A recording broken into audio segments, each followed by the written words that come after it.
از همه آدم ها خسته بودم وقتی رسیدی که نبود امیدی، اما تو مثل معجزه رسیدی. وقتی رسیدی که شکسته بودم از همه آدم ها خسته بودم.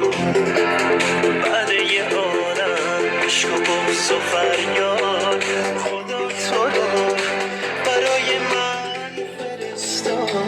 خوب میدونم جای تو رو زمین نیست، خیلی فرق تو فقط همین نیست.